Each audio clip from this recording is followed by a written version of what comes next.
Good morning from Florida. It's late February. I don't know, what is it? February 28th or something? And the cupboards or the shelves are bare at Nokomis Grove. So I've been cranking all week trying to get some repeat wear ready to go. So, because I'm not quite as busy as I was last week, I thought I'd show you the bisque, then show you the glaze before, and then the glaze after. The only problem is it's not going to be anything too interesting because it's all repeat wear, and I'm really not going to do too much experimentation. But nonetheless, I'm going to do this. My batter bowls I'm making a little bit differently now.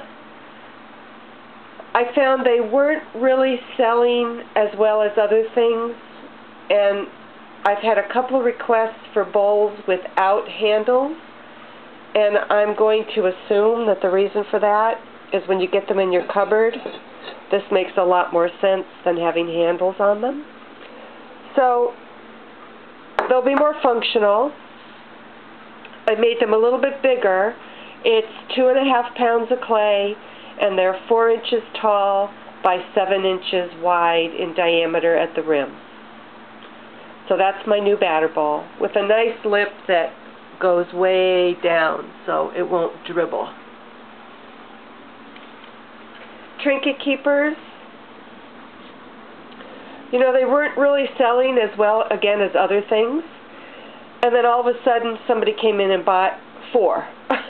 So now there aren't any on the shelves at all. So I guess, you know, I probably need to have 4 to 6 on the shelves at all times because somebody might decide they want one for each of their grandchildren. You know, they have the little turtles and shells on them. So that's my new strategy.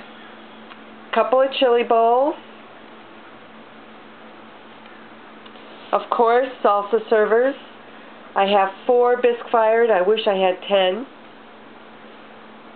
And then I'm going to enter an exhibit at the Venice Art Center, and I'm going to try to do a bottle triptych where it's all Steve Bouton's 2-part bottles, and they're all different sizes, but all glazed at the same time, same glazes, so that they look like they go together. I hope. If this doesn't work out, then I guess I won't be entering anything in the Venice Art Show. Okay, and then if there's room, I have a couple of hand-built bowls as well, if the spirit moves me. A lot to do. I'd really like to get this fired up as early as possible today, and then that way they'll be ready Friday night, and they'll be ready Friday morning when I need to take them to Nokomis Grove. Okay, I'll do another video when they're all glazed and ready to go in the kiln. Thanks for watching.